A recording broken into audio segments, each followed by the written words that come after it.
c'est moi.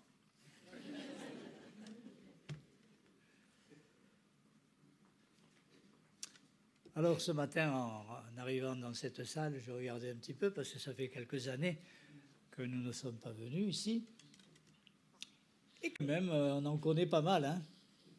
Bon, la plupart, ce sont des vieux, d'accord. Non, mais c'est pas péjoratif, c'est pas un gros mot. Hein.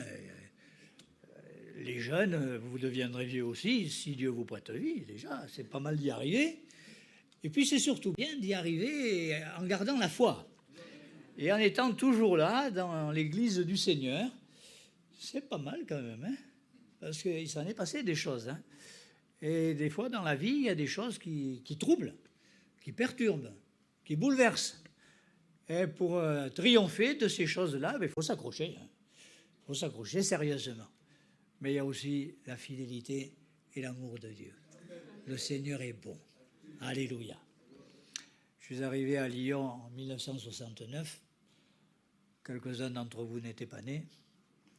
Il y en a encore ici qui faisaient partie de mon groupe de jeunesse de l'époque, n'est-ce pas, Madame Aragon? Bon, mais son grand-père et grand-mère, hein, les jeunes d'autrefois, hein, ils sont toujours là, merci Seigneur. Puis il y en a qui se sont ajoutés au fur et à mesure. Quand je suis venu à Lyon, je venais de Bordeaux, et le pasteur là-bas, qui avait sous la responsabilité duquel j'étais, m'a dit « Tu vas faire un stage de quelques mois, à Lyon. Un stage de quelques mois à Lyon. » J'y suis resté une première fois 10 ans. Bon. Et puis après, le Seigneur a fait que, on y revienne, et en tout, je crois, 30 et quelques années, nous y sommes restés par épisodes successifs, en ayant la responsabilité, par exemple, de l'église de Dessines. J'étais le premier pasteur de l'église de Dessines quand elle a pris son autonomie, et ce fut une grande joie, une expérience formidable que nous avons vécue. Et puis ensuite, voilà, les choses se sont faites, et nous avons eu la responsabilité des éditions Viens et Vois, des éditions de Mouvement. On s'y est donné de tout notre cœur, on a fait ce qu'on a pu avec la grâce de Dieu. Hier, on fêtait les 50 ans de l'association Viens et Vois, et sur les 50 ans, nous avons collaboré, participé activement à cette association pendant 36 ans, c'est pas mal quand même, 36 sur 50. Et puis c'est la moitié de ma vie aussi, n'est-ce pas? Voilà. Vous savez mon âge maintenant. Hein. Voilà, mais le temps passe et on avance, et quelquefois on traîne un peu la patte, et de temps en temps ça va mieux, et puis le Seigneur est toujours fidèle. Et moi, ça me fait plaisir de voir des visages que je connais, puis ça me fait aussi plaisir de voir des visages que je ne connais pas, parce que ça veut dire que l'Évangile est toujours puissant et qu'il amène, n'est-ce pas, ses convictions dans les cœurs de s'attacher à Dieu. Que Dieu soit béni. Puis il faut quand même que je vous dise que ce matin, je me suis senti bien ici. D'abord, je ne savais pas qu'une assemblée dans laquelle on chantait sur les chœurs et cantiques existait encore. Donc, voilà, ça m'a fait énormément plaisir de chanter sur le chœurs et cantiques, parce que c'est vrai que ça arrive souvent, on voyage pas mal, hein, on va dans des églises, on ne connaît pas un seul cantique de ceux qui chantent. Ça fait drôle quand même, hein, ça fait drôle. Ah oui, si, je les savais tous. Oh là là, quel bonheur! Quel bonheur, j'ai pu chanter, n'est-ce pas, de tout mon cœur, et ça c'est merveilleux. Puis il faut quand même reconnaître que quand on chante ces chants, on chante des paroles, hein. On chante un message. Je ne suis pas contre les nouveaux chants, il en faut des nouveaux chants. Mais enfin, de temps en temps, chanter les anciens, hein, et ça fait du bien, quoi, ça fait du bien. Que Dieu nous donne cet équilibre, cet amour les uns pour les autres dans tous les domaines, et qu'il nous donne aussi de pouvoir avancer ensemble dans la crainte de Dieu et dans l'amour de sa parole. Je voudrais vous parler ce matin d'un texte très simple qui se trouve dans l'Épître aux Hébreux, au chapitre 11. Alors, comme vous êtes tous des gens spécialistes de la Bible, le chapitre 11 des Hébreux, c'est quoi? C'est le chapitre de la foi. Voilà. Je l'ai entendu, vous êtes des gens merveilleux. Hein. Voilà. Au verset 17. Verset 17, c'est par la foi qu'Abraham offrit Isaac lorsqu'il fut mis à l'épreuve et qu'il offrit son fils unique, lui qui avait reçu les promesses et à qui il avait été dit « En Isaac sera nommé pour toi une postérité ». Il pensait que Dieu est puissant, même pour ressusciter les morts. Aussi le recouvra-t-il par une sorte de résurrection. C'est par la foi qu'Isaac bénit Jacob et Ésaü en vue des choses à venir. C'est par la foi que Jacob, mourant, bénit chacun des fils de Joseph et qu'il adora, appuyé sur l'extrémité de son bâton. C'est par la foi que Joseph, mourant, fit mention de la sortie des fils d'Israël et qu'il donna des ordres au sujet de ses os. Amen. 6 versets. 6 versets. Dans ces 6 versets, 4 noms. C'est donc un super condensé pour résumer 4 vies qui ont été pleines de rebondissements et qui couvrent dans la Bible pratiquement 40 chapitres du livre de la Genèse. 40 chapitres du livre de la Genèse résumés, n'est-ce pas, dans ces quelques versets. Et avec ces 4 noms, Abraham, Isaac, Jacob et Joseph. Remarquons d'abord qu'il s'agit ici d'une lignée familiale. Ça, c'est quand même intéressant, il faut le souligner, surtout qu'on se trouve ici sur le terrain de la foi, et non de l'héritage matériel ou génétique. Plaise à Dieu que nous puissions laisser à notre postérité autre chose que nos gènes, qui sont quelquefois un peu gênants, et autre chose que nos vieux draps, ou je ne sais quel héritage encore. Puissions-nous transmettre la foi. La foi. Puissions-nous vivre d'une telle manière, n'est-ce pas, que nous donnerons envie à notre descendance de s'approcher de Dieu et de s'attacher à Dieu et de nous imiter dans notre vie de foi et d'amour de la parole de Dieu. Sur toute la vie de ces 4 personnages, seuls 1 ou 2 événements sont retenus. Donc très peu de choses. Très peu de choses.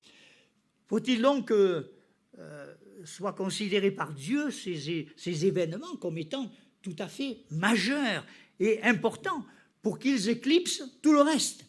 La Genèse, 40 chapitres de détails, Hébreux, quelques versets qui condensent, avec 1 ou 2 événements qui éclipsent tout le reste. Et ce qui est mis en évidence au sujet de chacun d'eux est quelque chose d'identique, c'est la foi. C'est par la foi. La foi est le point central de ce texte. Elle apparaît ici, bien sûr, comme ayant été déterminante. C'est elle qui a motivé chacun de ses comportements, de telle sorte que nous pouvons en déduire que sans elle, ni l'une ni l'autre de ces actions n'aurait été possible. C'est la foi qui a permis à ces hommes de se distinguer par rapport à l'ensemble du peuple. C'est par elle qu'ils ont pu être différents et c'est à cause d'elle que la Bible les cite en exemple.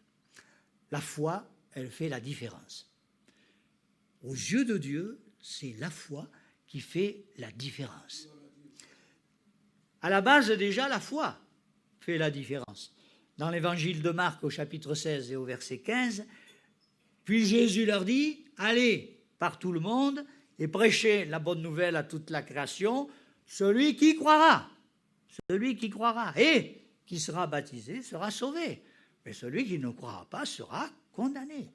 Ben, la différence, c'est des détails. Hein. Et qu'est-ce qui fait la différence? C'est la foi. Celui qui croit et qui se fait baptiser, il est sauvé. Et celui qui ne veut pas croire, il est condamné et elle aura lieu, cette condamnation. Et quelle condamnation? Pour la seule raison que Dieu ne demande que la foi pour y échapper. Voyez à quel point, n'est-ce pas, la foi est importante.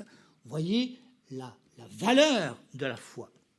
Étant bien entendu que la foi qui est invoquée ici n'est pas une simple croyance qui ne dérange pas trop. Hein. Quand on parle de Dieu à certaines personnes, disent « Oh, monsieur, moi j'ai la foi. » T'as la foi, tu parles. La foi, c'est un petit truc que tu mets de temps en temps et que tu remets vite au porte-manteau. C'est pas ça, la foi. La foi dont il est question ici, c'est, n'est-ce pas, une manière de croire qui est semblable à celle d'Abraham ou des autres qui sont cités ici, c'est-à-dire une foi agissante, une foi qui fait bouger, une foi vivante, suffisamment forte pour amener, n'est-ce pas, le pécheur perdu à la repentance, à la conversion et à un engagement par rapport à Dieu, suivi d'une vie influencée par les valeurs de l'Évangile. Personne n'entrera au ciel en disant « Ah, je suis un sympathisant de l'église de Saint-Fond. Non, non, non, non. Celui qui entrera au ciel, c'est parce qu'il aura cru, que sa foi l'aura amené à la repentance, à la conversion, à l'engagement et à la persévérance jusqu'au bout. Que Dieu soit béni. Revenons au texte des Hébreux. Au sujet d'Abraham, il est question de son sacrifice. Ce passage, nous le trouvons dans Genèse chapitre 22, verset 2. Je vous lis les textes, écoutez bien, n'est-ce pas? Dieu dit, c'est Dieu qui parle à Abraham, et lui dit, prends ton fils, ton unique, celui que tu aimes, Isaac, va-t'en au pays de Morija, et là, offre-le en holocauste sur l'une des montagnes que je te dirai. Abraham se leva de bon matin, sella son âne, et prit avec lui 2 serviteurs et son fils Isaac. Il fendit du bois pour l'holocauste et partit pour aller au lieu que Dieu lui avait dit. Évidemment, en lisant ce texte, on est interpellé quand même. On est interpellé. Non par la demande que Dieu fait à Abraham, parce que cette demande, le texte biblique va plus tard nous l'expliquer. C'était un geste prophétique qui annonçait le sacrifice unique que le Père du ciel consentirait un jour, n'est-ce pas, pour sauver le monde. Ce sacrifice annonçait la croix de Jésus-Christ. Ce qui nous interpelle, c'est la réaction d'Abraham. C'est la réaction d'Abraham. Il est écrit, il se leva de bon matin. Il n'y a eu aucune hésitation. Vous savez, on a l'impression que c'est quelqu'un qui a décidé de partir en week-end dans un lieu idéal, vous voyez. C'est voilà, je suis pressé, j'y vais. Il se lève de bon matin, voilà, aucune hésitation. Il y a l'empressement, n'est-ce pas, de quelqu'un qui va vers une destination rêvée. Voyez. Et pourtant, si nous replaçons les choses dans le contexte, c'est son fils que Dieu lui demande. Puis il y a des précisions, n'est-ce pas? Dieu le nomme pour ne pas qu'il y ait de confusion. Isaac, dit-il, Isaac, celui que Sarah lui a enfanté dans sa vieillesse, le seul, l'unique. On se demande comment un homme peut arriver à ce niveau d'obéissance. Mais la réponse nous est donnée. C'est par la foi. C'est par la foi.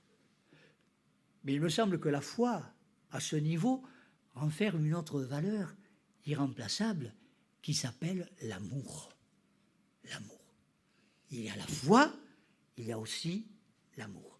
Relevons en effet que la demande de Dieu n'est suivie d'aucune menace pour le cas où Abraham n'obéirait pas. Dieu ne lui a pas dit, si tu ne le fais pas, tu vas voir. Non, Dieu le lui demande, un point c'est tout. Et il n'y a pas de menace. Son obéissance, l'obéissance d'Abraham, ne relève donc pas de la crainte ou de la peur. Elle relève de la foi, comme le dit le texte, mais aussi certainement de l'amour, et un amour extraordinaire. Abraham aimait Dieu, et il avait foi en Dieu. Sa foi l'a appris à penser comme Dieu, ou à penser avec Dieu. Il avait appris à compter sur Dieu, sur ses possibilités infinies. Avant même que ce soit écrit, lui, il croyait, il savait que tout est possible à Dieu, et que tout est possible aussi à celui qui croit. Si bien que lorsque Dieu lui a demandé d'offrir son fils, il a pensé qu'il pouvait le lui offrir parce qu'il croyait que Dieu pouvait le lui rendre. C'est sa foi. C'est sa foi qui lui a permis de répondre favorablement à la demande de Dieu.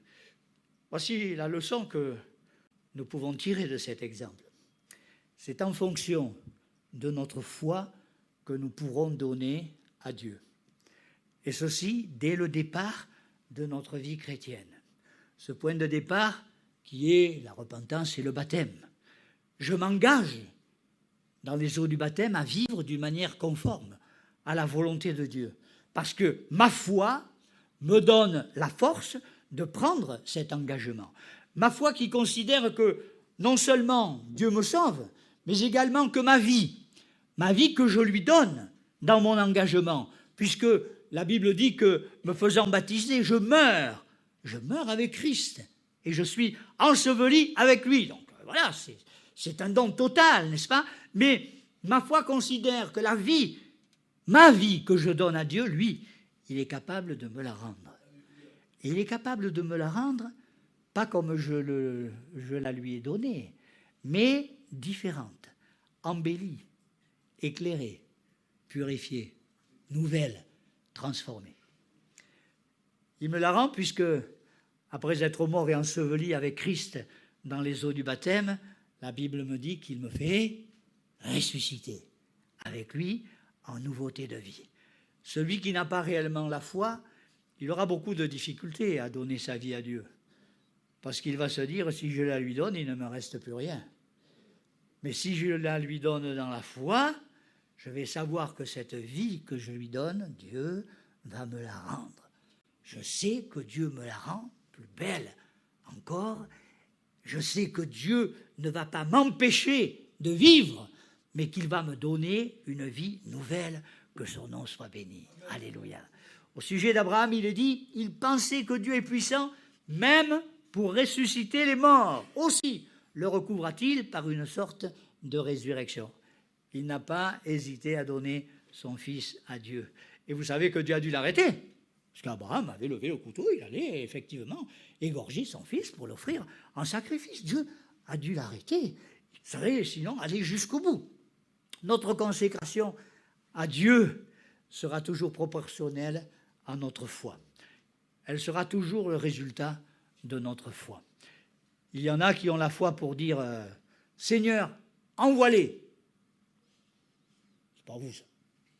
Mais il y en a aussi qui ont la foi pour dire « Seigneur, envoie-moi ». Je n'ai pas grand-chose, hein. Il ne faut pas cher. Mais ma vie, puisque je te la donne, eh bien, Seigneur, envoie-moi. Il y a de ceux qui ont la foi pour dire « Seigneur, ma vie, désormais, elle t'appartient. Et c'est toi qui vas en faire ce que tu veux. Que son nom soit béni. » Que Dieu nous fasse grandir dans la foi pour que nous puissions grandir dans la consécration. Et que nous soyons rendus capables de faire la volonté de Dieu, de vivre en harmonie avec Dieu lui-même. Vous savez, nous vivons dans une société en pleine évolution, je ne vous l'apprends pas. Et nous vivons dans un pays quand même particulier. Un pays qui était en train de dégringoler sur le plan de la moralité d'une manière épouvantable. D'une manière épouvantable. Les repères, on est en train de tous les perdre, y compris le législateur, qui est en train de voter des choses abominables. Abominables.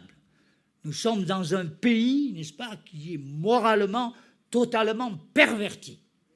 Et vivre comme un chrétien, ça va devenir de plus en plus difficile. Parce que c'est nous qui serons montrés du doigt. Et c'est nous qui serons critiqués. En voulant vivre d'une manière droite et pure, on va nous prendre d'abord pour des fous, et ensuite on va nous mettre hors la loi. Alors il va falloir du courage. Et ce courage, vous ne pourrez pas le trouver en dehors de la foi. Une foi suffisamment forte pour que ma vie, c'est à Dieu que je la donne. Pour que lui, il en fasse une vie pure, sainte, droite. Une vie qui accède à cette stature parfaite de Christ. Et croyez-moi, ça ne sera pas facile. Les jeunes aujourd'hui déjà vivent des choses bien difficiles. Mais moi, je vous exhorte à prier pour votre jeunesse, à prier pour vos enfants. Ça fait déjà pas mal d'années que les choses se dégradent. Mais aujourd'hui, c'est le comble. Sodome et Gomorrhe, finalement, nous sommes en train de vivre ces choses-là. Et il va falloir s'accrocher. Il va falloir avoir la foi, mais une foi vivante, hein. Pas une petite idée comme ça, gentille, n'est-ce pas, qui de temps en temps nous titille un peu. Non, non. La foi qui est chevillée au cœur et qui est chevillée au corps et qui nous pousse à vivre à la gloire de Dieu, même si ça déplaît aux gens du dehors. Nous voulons vivre pour Dieu et ce n'est que par la foi que nous y parviendrons. Au sujet d'Isaac, il est question de sa manière étonnante de bénir Jacob. Jacob, vous savez ce que ça veut dire, hein, ça veut dire trompeur. Genèse chapitre 27, verset 21, Isaac dit à Jacob, approche donc, et que je te touche, mon fils, pour savoir si tu es mon fils Ésaü ou non. Jacob s'approcha d'Isaac, son père, qui le toucha et dit, la voix de Jacob, mais les mains sont les mains d'Ésaü. Il ne le reconnut pas parce que ses mains étaient velues comme les mains d'Ésaü, son frère. Et il le bénit. Il dit, c'est toi qui es mon fils Ésaü. Et Jacob répondit, c'est moi. Isaac dit, sers-moi et que je mange du gibier de mon fils, afin que mon âme te bénisse. Jacob le servit. Il mangea et il lui apporta aussi du vin et il but. Alors Isaac, son père, lui dit, approche donc et embrasse-moi, mon fils. Jacob s'approcha et l'embrassa. Isaac sentit l'odeur de ses vêtements, puis il le bénit et dit, voici, l'odeur de mon fils est comme l'odeur d'un champ que l'Éternel a béni. Ça, c'est un passage assez singulier quand même. Ce menteur, ce trompeur, qui est béni quand même, hein, qui est béni. Ah, ça, on n'arrive pas à comprendre ça. Hein. On n'arrive pas à comprendre ça. Et pourtant, le texte nous dit que c'est par la foi. C'est par la foi qu'Isaac a béni son fils Jacob. Alors, on ne comprend pas grand-chose. Des 4 qui sont cités, là, Isaac est vraisemblablement celui qui avait la plus pauvre foi. Celui qui n'a pas fait d'expérience, semble-t-il en tout cas, d'expérience profonde, bouleversante sur le plan personnel, hormis celle dont il a été l'acteur involontaire, lorsque son père Abraham l'avait mis sur l'autel pour l'offrir à l'Éternel. Il était pour rien, n'est-ce pas? Mais en dehors de ça, on ne pense pas que Isaac ait fait de grandes expériences avec Dieu. Son expérience là, sur le mont Moriah l'avait laissé un peu méditatif. Voyons, on le trouve dans les champs en train de méditer, de réfléchir. En tout cas, il y a quelque chose qui est assez marquant, c'est l'ambiance familiale. Genèse chapitre 25, verset 27 dit « Ses enfants grandirent, hein, Isaac, Jacob et Ésaü, ses enfants grandirent, Ésaü devint un habile chasseur, un homme des champs, mais Jacob fut un homme tranquille qui restait sous les tentes. Isaac aimait Ésaü, parce qu'il mangeait du gibier, et Rebecca aimait Jacob. » Ah, ça c'est... Non, non. Vous voyez, les chouchous. Le père, c'était Ésaü, parce que Ésaü était chasseur, et puis il aimait bien le casse-croûte, il aimait bien le gibier, alors c'était son préféré. Et la maman, son préféré, c'était Jacob, parce qu'il restait sous les tentes. Il était avec maman. Alors voilà, c'était le chouchou de maman et le chouchou de papa. Ça, c'est pas bon. Ça, c'est pas bon. Si vous avez un chouchou, c'est pas bon. Non, mais c'est vrai, hein.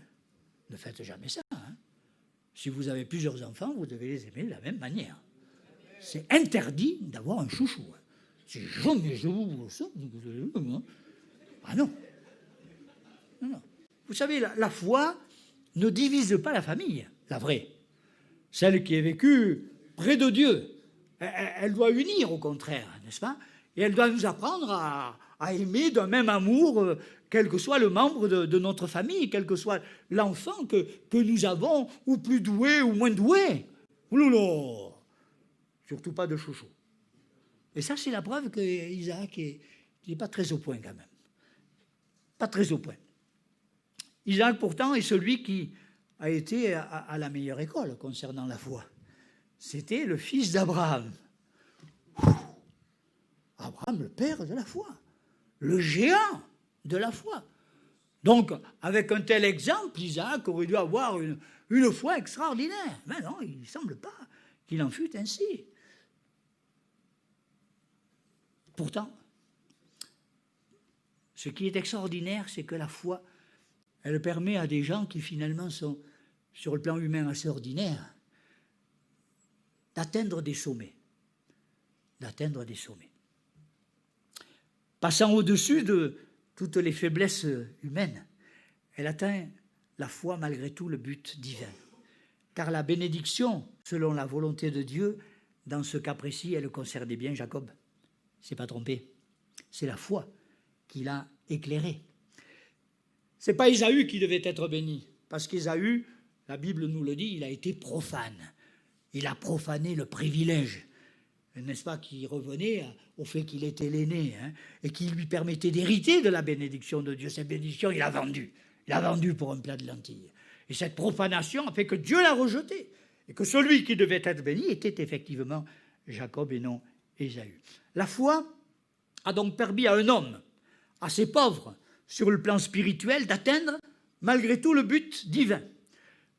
Le seul moyen de rester dans la volonté de Dieu, c'est de garder la foi. Aucune qualité humaine ne nous permettra de rester fidèles au Seigneur. Il n'y a que la foi. Mon juste, dit l'Écriture, vivra par la foi. Il vivra de sa foi. Béni soit Dieu, parce qu'il ne juge pas la vie d'un homme sur quelques moments d'erreur seulement. Imaginez-vous que Dieu ne retienne que vos moments d'erreur. Bon, vous n'avez pas beaucoup. Vous en avez peut-être. Mais si Dieu ne retenait que ça. Non. Dieu permet aussi des moments où nous pouvons nous ressaisir, où nous pouvons avoir ces sursauts dans la foi, qui nous ramènent finalement dans les voies de Dieu, dans les desseins de Dieu. Il est évidemment dangereux de s'éloigner volontairement du Seigneur, parce que personne ne sait s'il va pouvoir revenir. Hein. Ne vous éloignez jamais de Dieu, volontairement. Mais la vie est ainsi faite qu'à certains moments, le plus fidèle peut s'écarter. Que celui qui est debout prenne garde de tomber.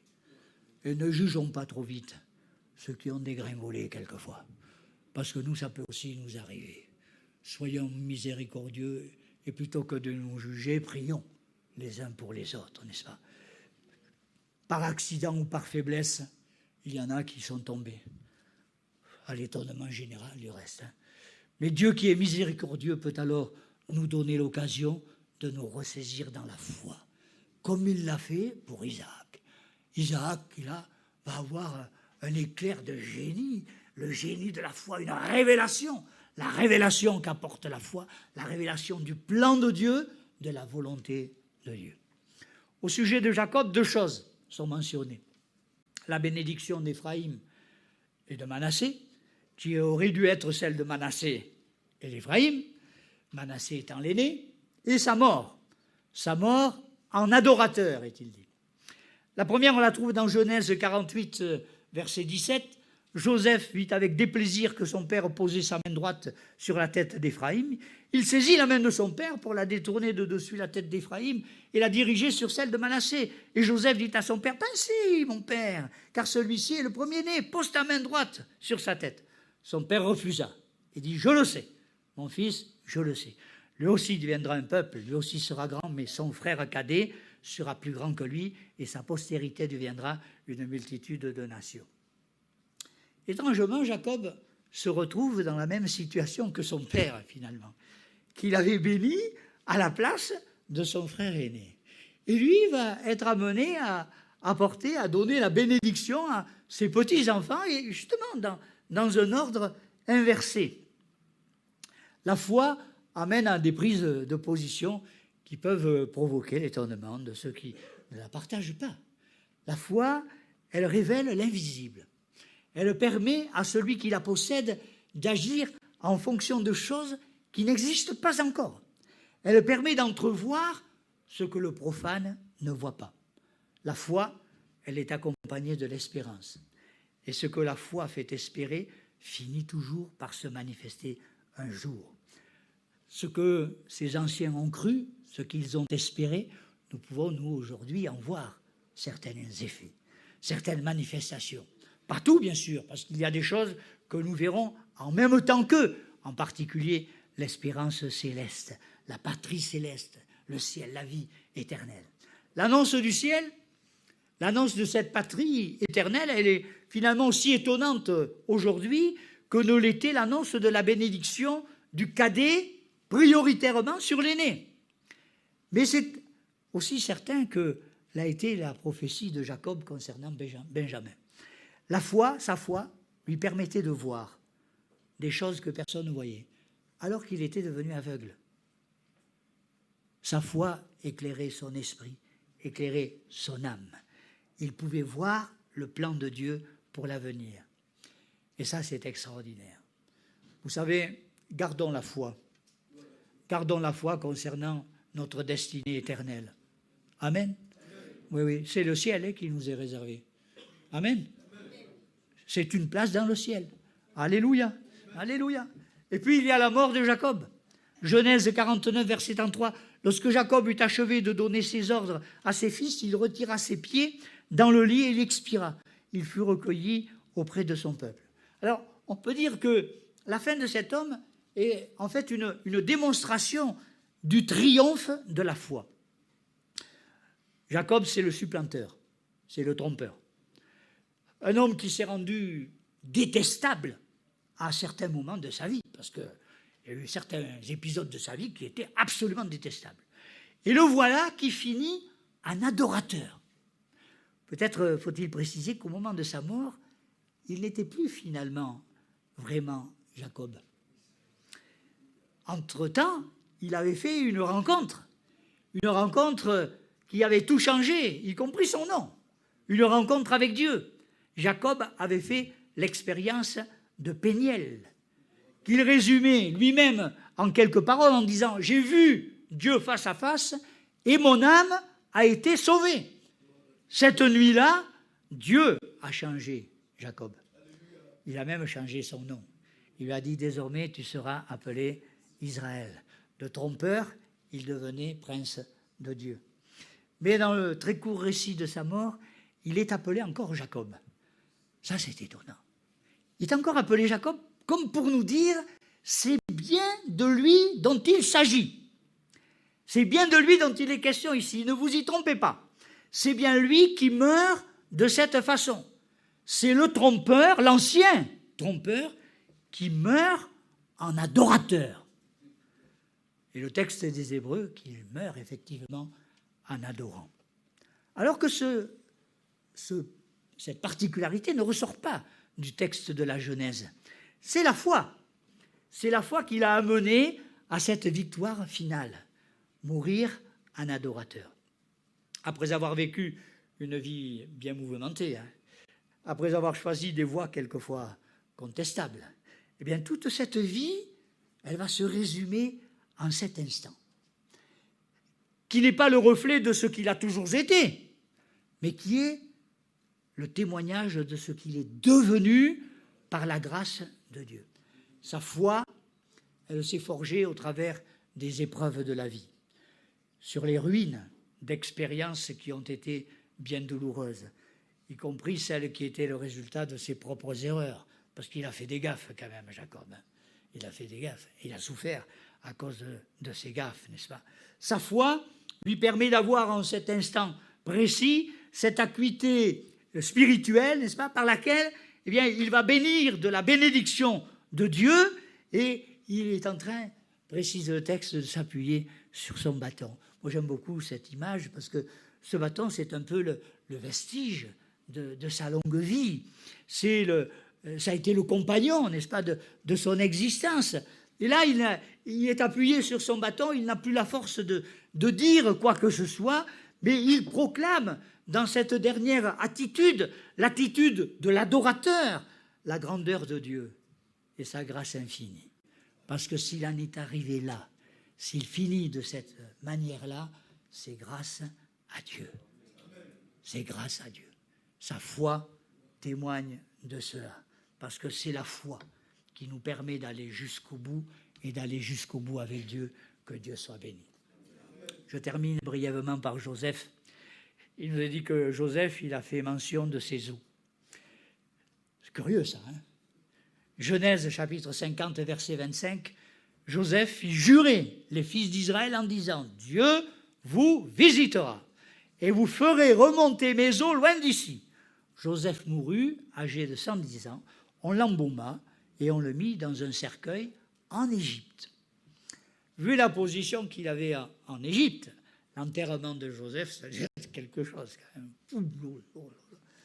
C'était le deuxième personnage de l'Égypte. Hein.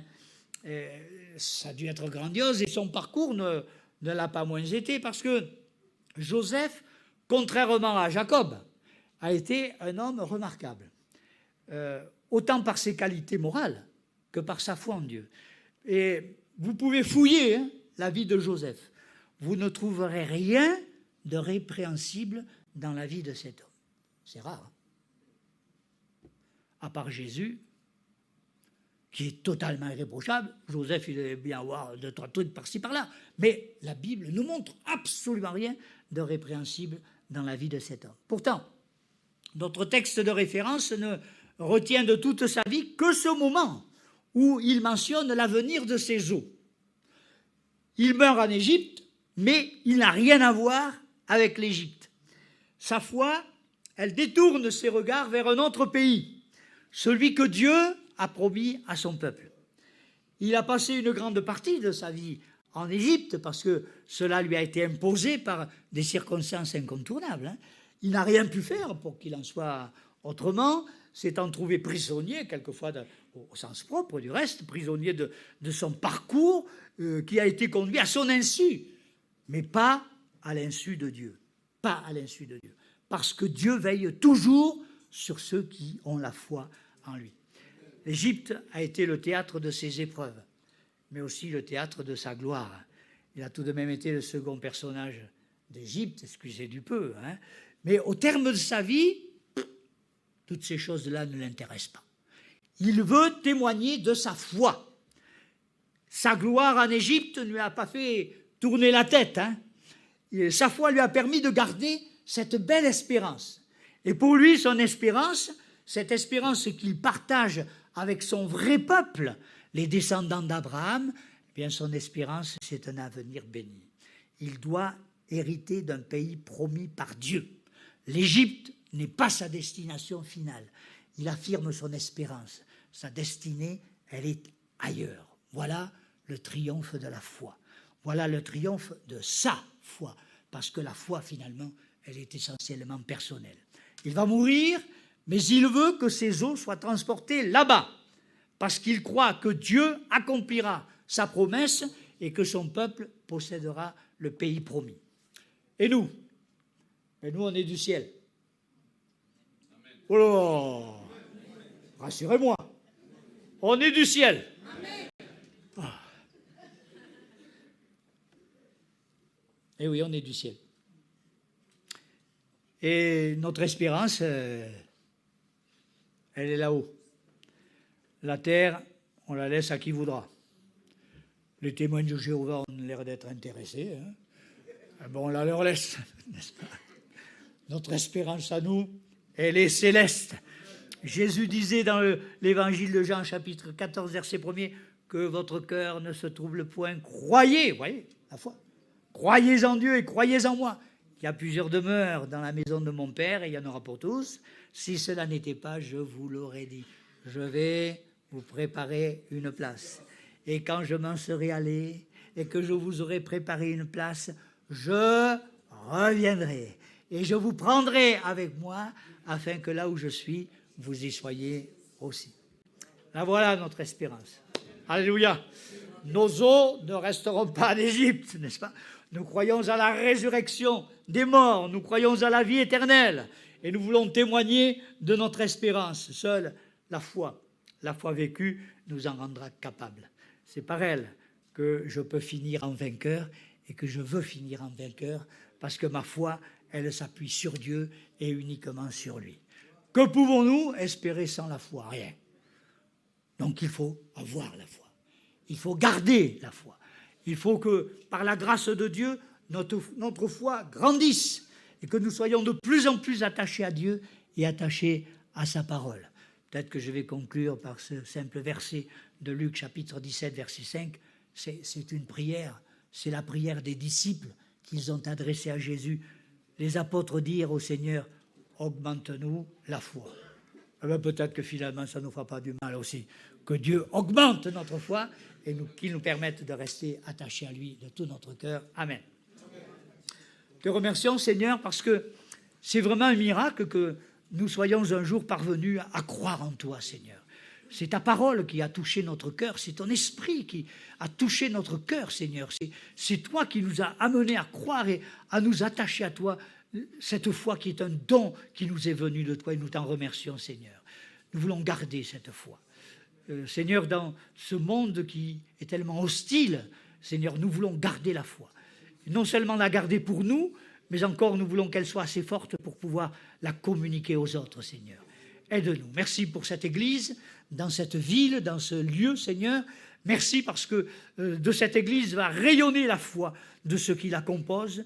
Nous le croyons, Seigneur, et nous t'en remercions. Que ta grâce repose sur chacun de nous. Garde-nous en toi, Seigneur, et que vraiment nous restions attachés à toi de tout notre cœur, au nom de Jésus. Amen.